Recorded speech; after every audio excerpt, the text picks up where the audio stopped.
تمہیں انوائٹ کرنے آئی ہوں، اگلے ہفتے ماں بدولت کی رخصتی ہو رہی ہے۔ خوبصورت سا کارڈ اس کی طرف بڑھاتے ہوئے وہ بے حد خوش دکھائی دے رہی تھی۔ اچھا، اس کا وہی عام سا انداز تھا۔ کیا اچھا، تم ہر حال میں آ رہی ہو سمجھی۔ اس نے آنکھیں نکالی اور پھر سچ میں صوفیہ نے اسے بلا کے ہی دم لیا۔ وہ دن اس کے لیے عام دن سے زیادہ بھاری تھا۔ بیڈ کی پٹی سے ٹیک لگائی زمین پر بیٹھی، ہاتھ میں پکڑے کاغذ پر لکھے اپنے نام کے ساتھ شاہزمان کے نام کو نہ جانے کتنی دیر سے بت بنی دیکھے جا رہی تھی۔ پوری دنیا میں ایک ہی کاغذ کا ٹکڑا تو تھا جو شاہزمان کو اس کے نام کے ساتھ جوڑے ہوئے تھا، ورنہ باقی تو ہر چیز چیخ چیخ کے گواہی دے رہی تھی کہ شاہزمان زندگی میں کبھی اس کا نہیں ہو سکتا۔ ایک صرف شاہزمان کے نام نے نعیم صاحب جیسے انسان سے اسے چھٹکارا دلا دیا تھا۔ اگر وہ خود اس کے ساتھ ہوتا تو پھر تو وہ مٹی سے سونا بن گئی ہوتی۔ تھوڑی دیر بعد صوفیہ اپنے چند ماہ کے بیٹے کے ساتھ چلی آئی۔ ایشال، ایسی زندگی نہیں گزرتی۔ کولڈ ڈرنک کا سپ لیتی وہ ہمیشہ کی طرح اسے سمجھانے لگی۔ میں گزار لوں گی۔ ہاتھ میں پکڑے گلاس کی سطح پر انگلی پھیرتی وہ خود سے ضد باندھ رہی تھی۔ شاہزمان کے بغیر خوش نہیں رہا جاتا مجھ سے، بھرائی آواز میں بولتی۔ اس کی آنکھیں بھیگنے لگی تھیں۔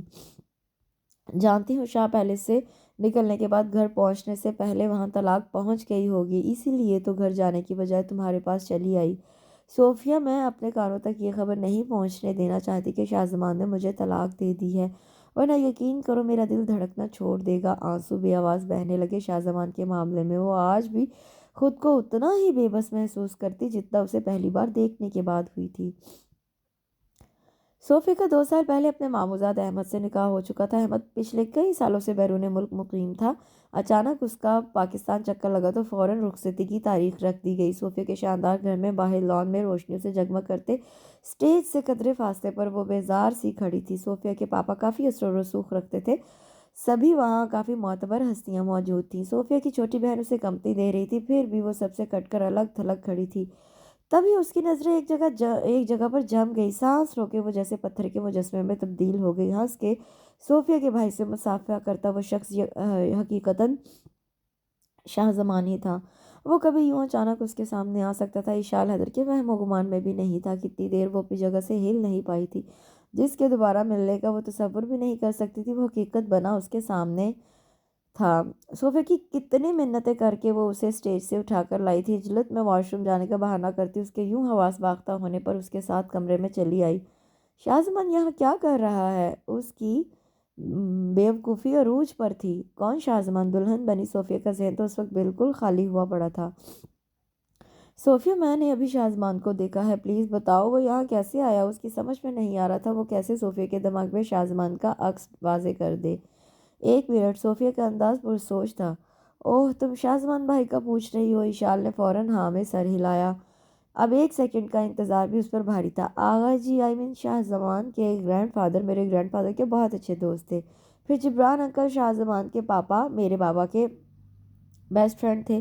ان کی ڈیتھ کو سالوں گزر گئے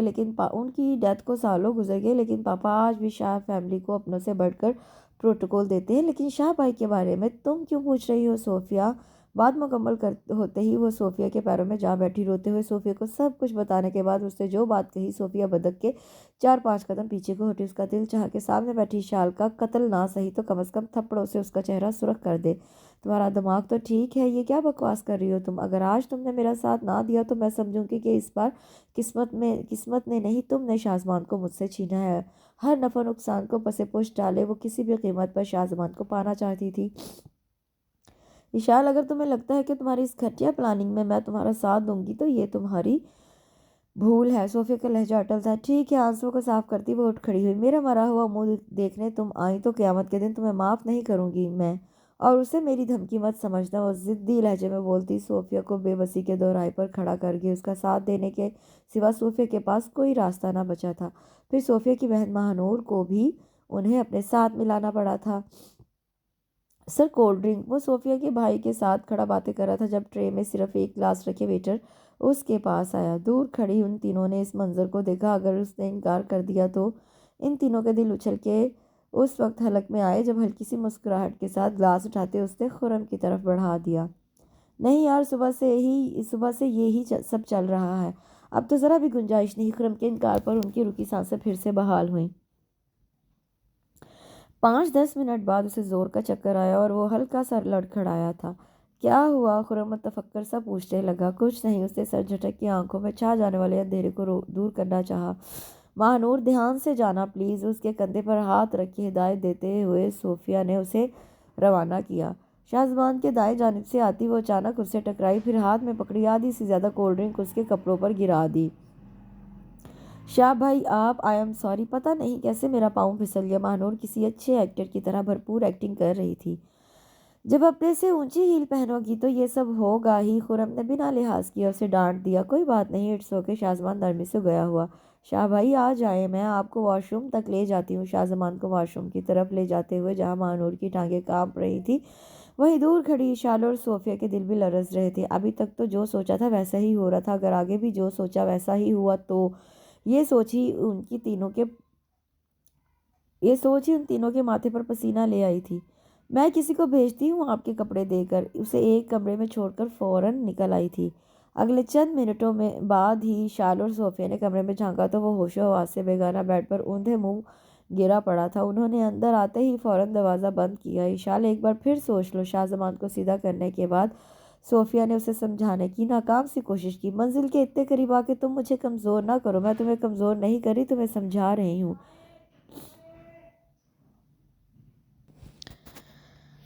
شاہزمان میری زندگی کی آخری خواہش ہے۔ میں نے بہت کچھ کھویا ہے زندگی میں، شاہزمان کو کھونے کی ہمت نہیں۔ اگر اس ایک طریقے کے علاوہ شاہزمان کو پانے کا کوئی اور طریقہ ہوتا تو یقین کرو میں مر کر بھی کبھی ایسا کوئی قدم نہ اٹھاتی، نہ دوبارہ یہ موقع مل سکتا اور نہ شاہزمان۔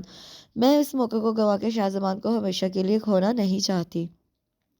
صوفی سے چھوڑ کر چلی گئی۔ سر میں شدید ٹیسوں سے اس کی آنکھ کھلی۔ اتنا درد تھا کہ اس کے لبوں سے بے ساختہ ہلکی سی آہ نکلی۔ دونوں ہاتھ خود بخود کن پٹیوں تک پہنچ گئے۔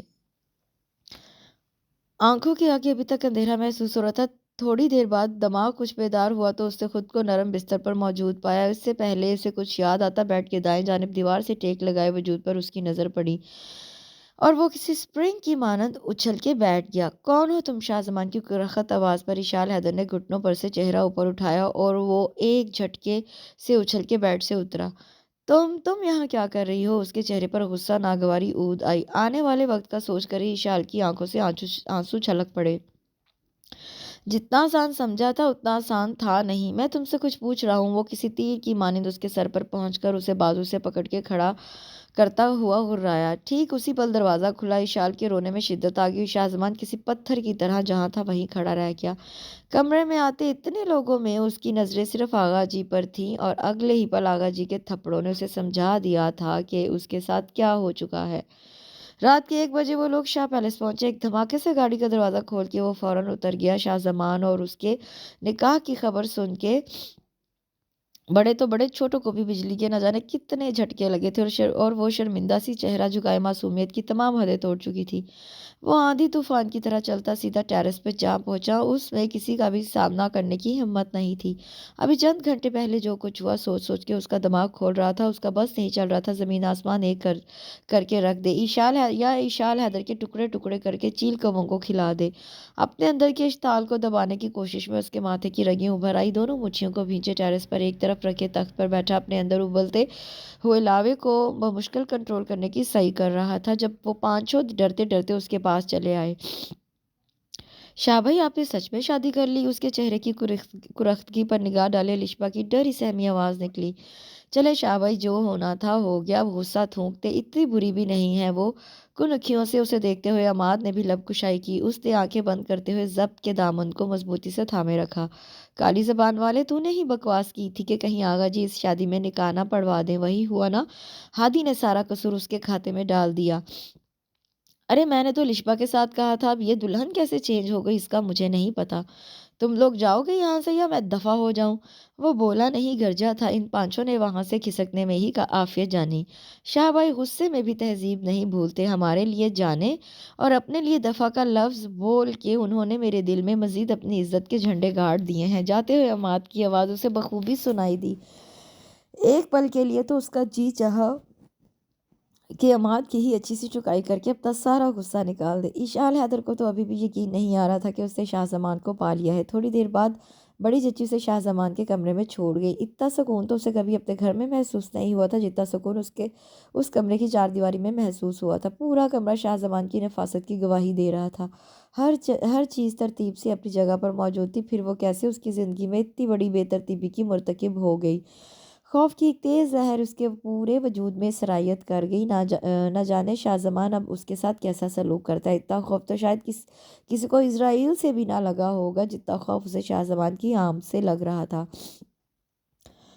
ہلکی سی آہٹ پر وہ پوری جان سے کانپ اٹھی۔ اس رات شاہ زمان اپنے کمرے میں آیا ہی نہیں، بلکہ اگلے 5 دنوں میں سوائے دن کے وقت کپڑے نکالنے کے علاوہ اسے اپنے کمرے میں جھانک کے بھی نہیں دیکھا۔ گھر میں کسی نے بھی اسے دیکھ کے ماتھے پر بل نہیں ڈالے، زیادہ نہ صحیح مگر جتنی وہ بات کرتی اس کا خوش دلی سے جواب دیا جاتا۔ گھر کی تینوں لڑکیوں کو تو وہ بالکل اپنے جیسے لگی۔ چھوٹی چچی کے ساتھ بیٹھی سبزی بناتی، بڑی چچی کے ہاتھ سے پیڑا پکڑ کے روٹیاں بناتی۔ وہ ایک شخص کی خاطر سب کے دل جیتنے میں لگی ہوئی تھی، مگر وہ شخص تو دور سے ہی اس کی پرچھائی محسوس کرتا راستہ بدل لیتا۔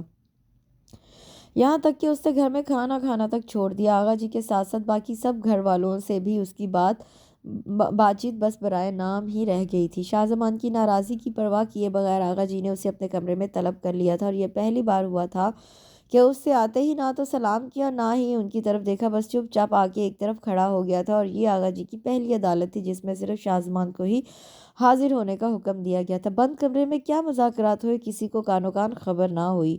اسی رات وہ سونے کے لیے لیٹی، نہ جانے کب سے چھت کو گھورے جا رہی تھی جب وہ خوفناک منظر اس کی آنکھوں کے سامنے لہرانے لگا۔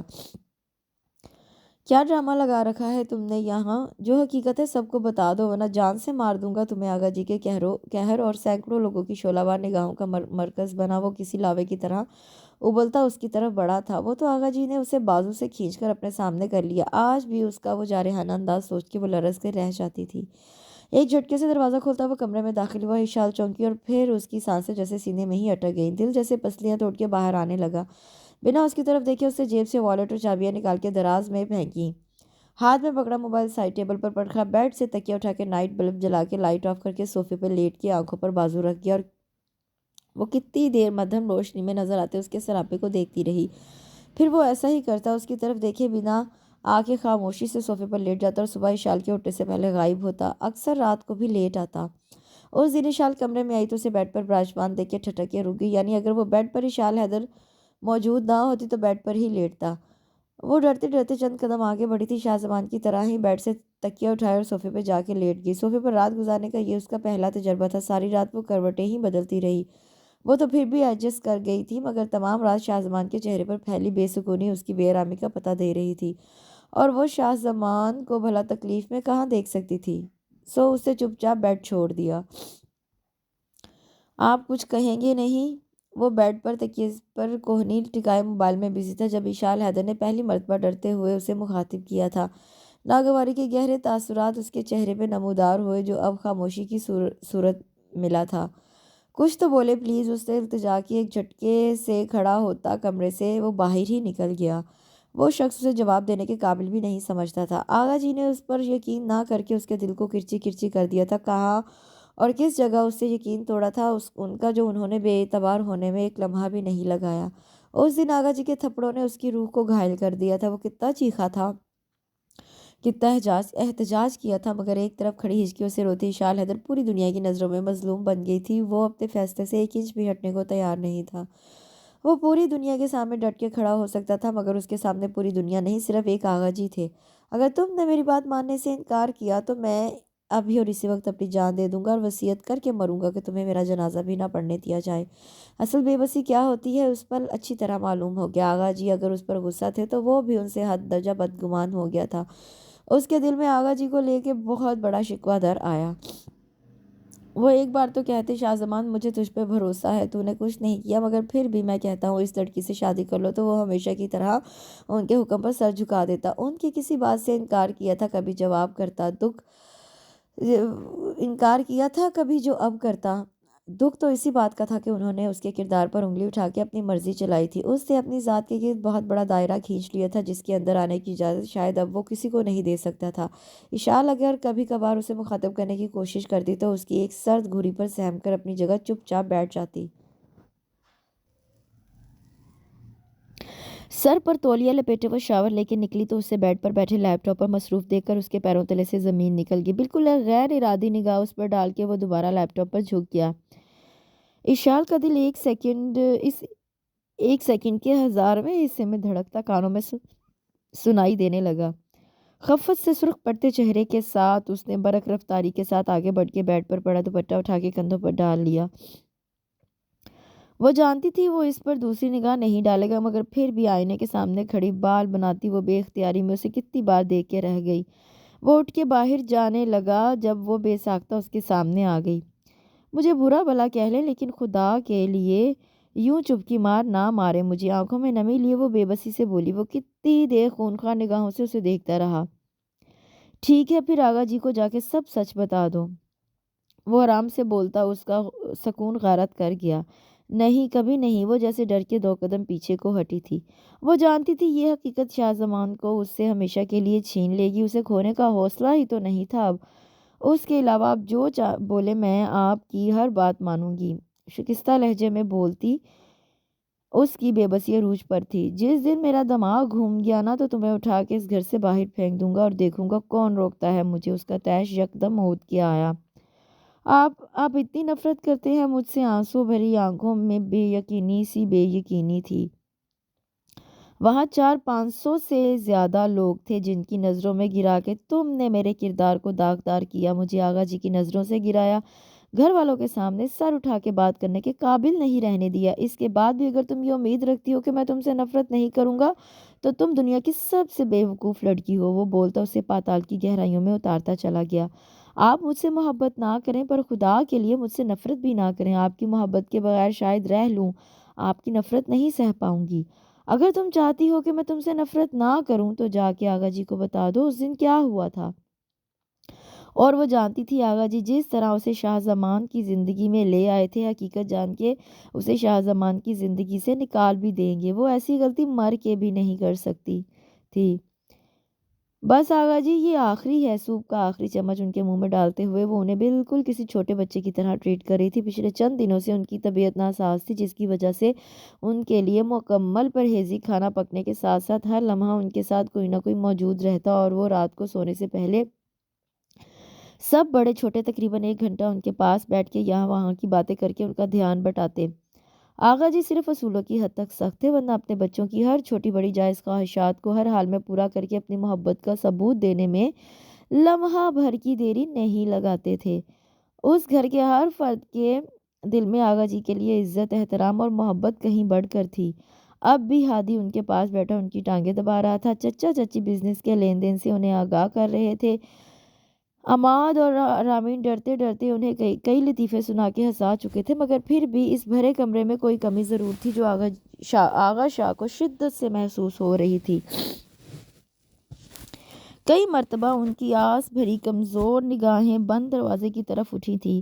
سب اٹھ کے چلے گئے۔ اشال ان کے سونے کے بعد اٹھ کے آئی تو لاؤنج میں ینگ پارٹی کو اپنا منتظر پایا۔ آغا جی سو گئے؟ عماد کی سرگوشی ابھری۔ ہاں ابھی سوئے ہیں، چلیں پھر۔ فالحہ کا جوش دیدنی تھا۔ کہاں؟ وہ حیرت کی مورت بنی سب کو دیکھنے لگی۔ آئس کریم کھانے؟ ہادی نے فوراً اسے اطلاع فراہم کی۔ اس ٹائم؟